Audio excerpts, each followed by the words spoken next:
Olá, turma. Bom dia, boa tarde, boa noite. Aqui é o professor Leandro Rezende, responsável pela disciplina de Ciências da Escola Municipal Castro Alves I, do município de Imperatriz, Maranhão. Na aula de hoje nós vamos falar sobre a alimentação e problemas de saúde, porque a gente está falando de nutrição, né? Nessa nossa unidade, a gente está falando de sistema digestivo, de digestão, nutrientes, calorias, consumo de nutrientes, função desses alimentos, segurança alimentar. E aí a gente tem que entender dentro desse conteúdo que a má alimentação ela pode estar atrelada a alguns problemas de saúde. Por isso a nutrição é importante, por isso a segurança alimentar é importante. Deve estar sendo sempre monitorado se as pessoas estão se alimentando bem, se as crianças estão se alimentando bem, para não ter problemas de saúde aí. Então a gente vai ver na aula de hoje sobre esses problemas de saúde que estão atrelados com a má alimentação. Por exemplo, a desnutrição. A desnutrição é quando a pessoa ela está subnutrida, ou seja, ela não está consumindo os nutrientes necessários para o seu desenvolvimento, para ser uma pessoa saudável, que ela cresça bem, cresça com muita saúde. Então é necessário que ela se alimente bem, que ela tenha uma segurança alimentar.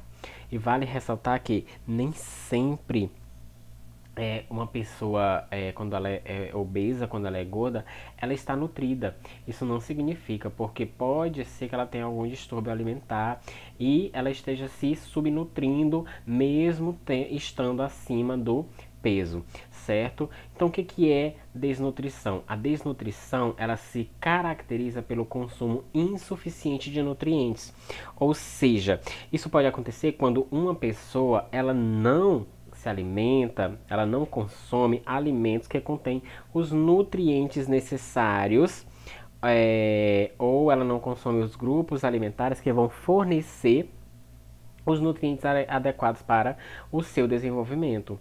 E aí a gente vai ter então a carência de um determinado nutriente, quando essa pessoa ela não consome os grupos alimentares corretos. Por exemplo, aquela questão que a gente colocou: proteína, lipídio, carboidrato e vitaminas, sais minerais, as fibras. Então, quando a pessoa não consome, não consome em baixa quantidade,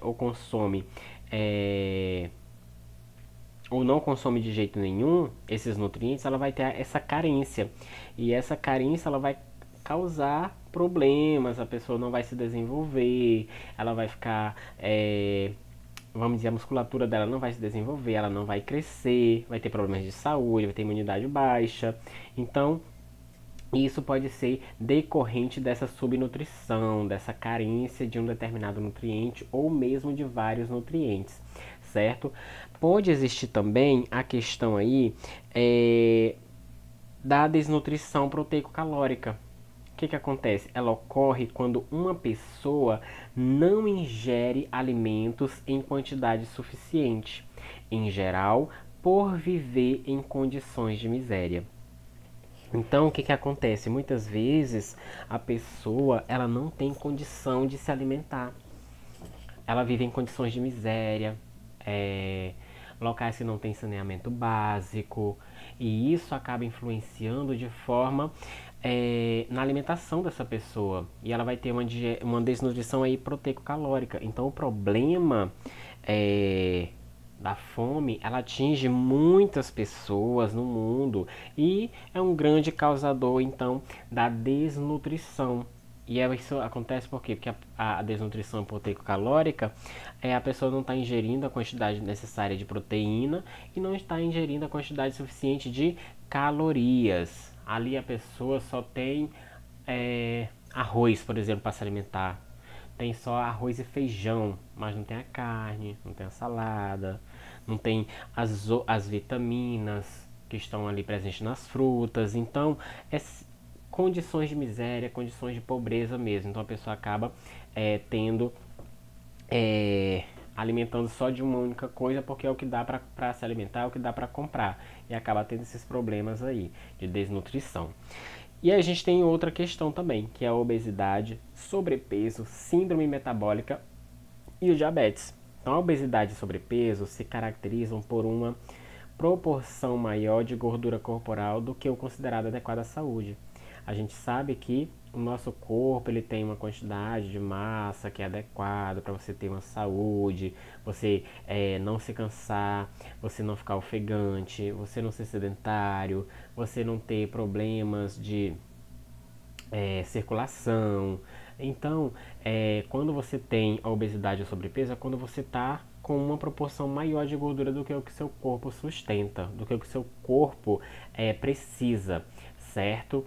E a síndrome metabólica, ela se caracteriza por alguns critérios, como quantidade de gordura abdominal, ou seja, acumulada aqui na região da barriga, do abdômen, níveis sanguíneos de glicose muito alto, colesterol, que é um composto, né, químico naturalmente presente nas membranas das nossas células, porém esse colesterol, o acúmulo é um tipo de gordura, vamos dizer assim, de lipídio.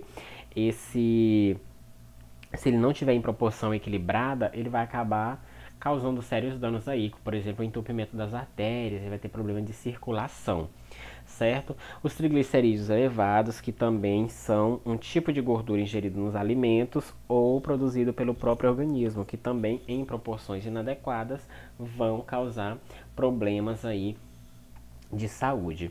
E pressão sanguínea alta, também é resultado aí dessa questão da síndrome metabólica alterada, da questão do colesterol e triglicerídeo alterado, certo?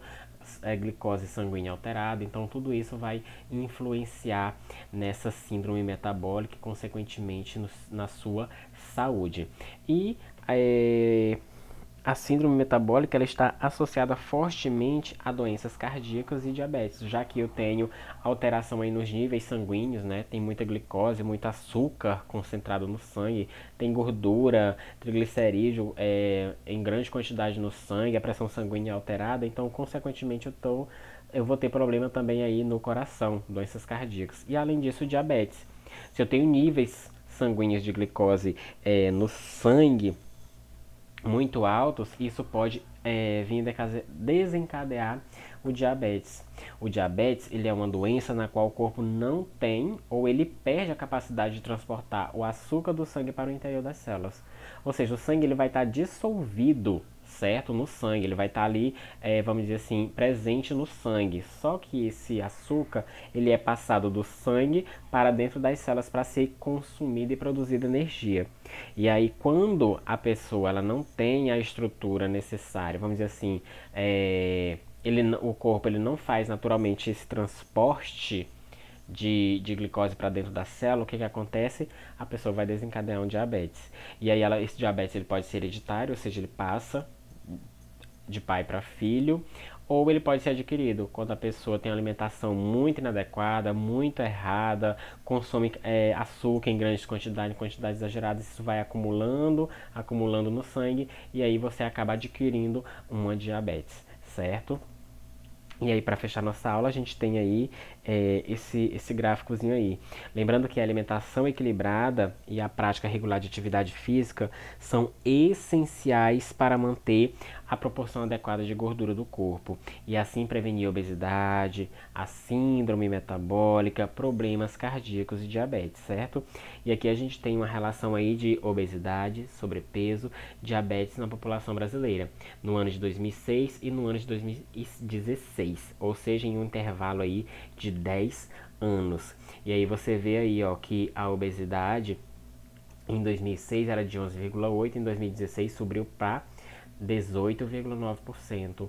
O sobrepeso era de 42,6%, subiu para 53% em 2016. E o diabetes era de 5,5% e subiu para 8,9% em 2016. Ou seja, o diabetes, a obesidade e o sobrepeso aumentaram nesse intervalo de 10 anos. Ou seja, é necessário que tenha mais atividade física, alimentação equilibrada, prática regular de exercícios, caminhada, corrida, andar de bicicleta.